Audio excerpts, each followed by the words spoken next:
Viral aksi kejahatan di Jakarta. Di Tanjung Priok, Jakarta Utara, seorang pria diduga pura-pura pincang melakukan penipuan di toko pulsa ponsel. Sementara di Cengkareng, Jakarta Barat, sejumlah pria memalak sopir truk di Jalan Outer Ring Road.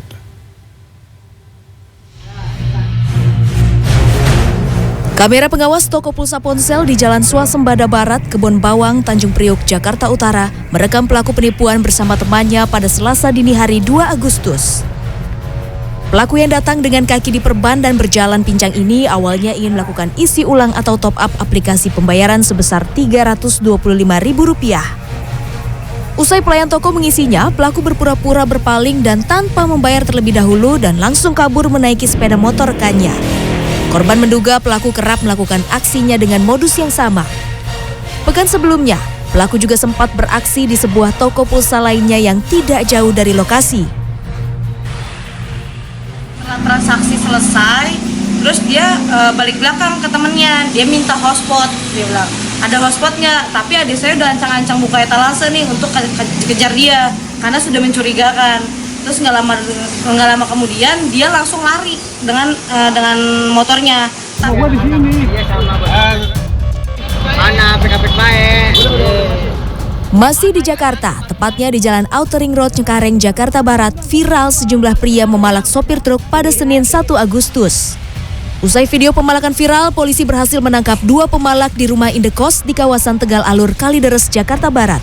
Selasa siang, Kasat Reskrim Polres Metro Jakarta Barat AKBP Joko Dwi Harsono mengatakan kedua pelaku berinisial SM 26 tahun dan AS 17 tahun. Setiap harinya bekerja sebagai juru parkir liar di kawasan tersebut. Saat kejadian, sang sopir menolak dimintai uang oleh para pelaku sebesar Rp30.000. Selain itu, dari hasil tes urin, kedua pelaku diketahui positif menggunakan narkotika jenis sabu. Ya, pelaku pemalakan ini kita amankan karena ada video yang viral ya di media sosial terkait kegiatan mereka ini, aktivitas mereka minta uang pada supir truk. Kita dapat dari akun medsosnya supir truk juga di media sosial. Kemudian kita langsung ke TKP dan kita dapat 2 orang pelakunya. Tim Liputan CNN Indonesia. Kericuan mewarnai penangkapan seorang terpidana penggelapan pajak di Samarinda, Kalimantan Timur. Sementara di Banyuasin, Sumatera Selatan, polisi menangkap 2 pelaku mafia tanah. Salah seorang diantaranya mantan kepala desa.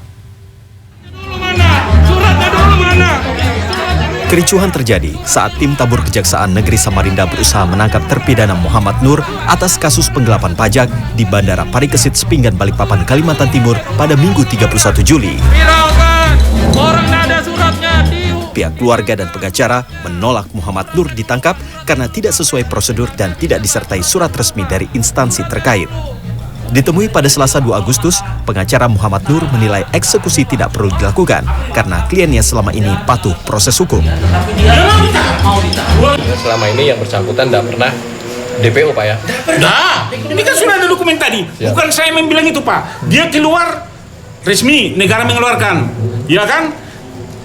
Putusan menyatakan, negara menyatakan itu, dia status di dalam. Kalau dia di dalam untuk apa eksekusi? Sehingga nanti ada. Sementara itu, Kasih Intelijen Kejaksaan Negeri Samarinda Muhammad Mahdi mengatakan eksekusi terpaksa dilakukan karena Muhammad Nur menghilang setelah MA menolak kasasi terpidana atas kasus penggelapan pajak jual beli BBM solar. Akibat perbuatan pelaku, negara dirugikan hingga Rp6,5 miliar. Setelah ditangkap, Nur langsung dibawa ke lapas kelas 2A Samarinda untuk menjalani hukuman selama 3 tahun.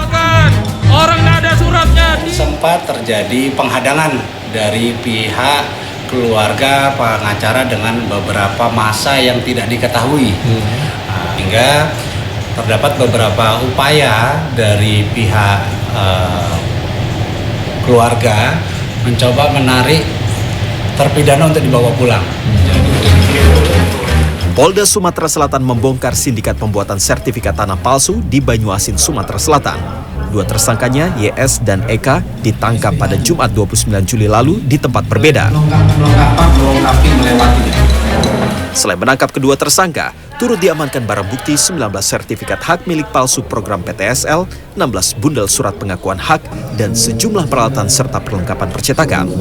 Di Reskrimum Polda Sumsel, Kombes M. Anwar Rekso Wijoyo dalam rilisnya Selasa pagi, modus para pelaku adalah mengambil data tanah dari internet lalu mencetaknya di buku sertifikat.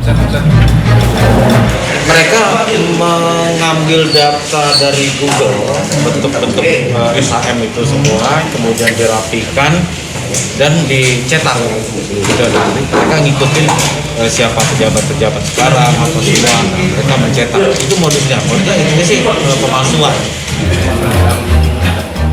Tim Liputan CNN Indonesia.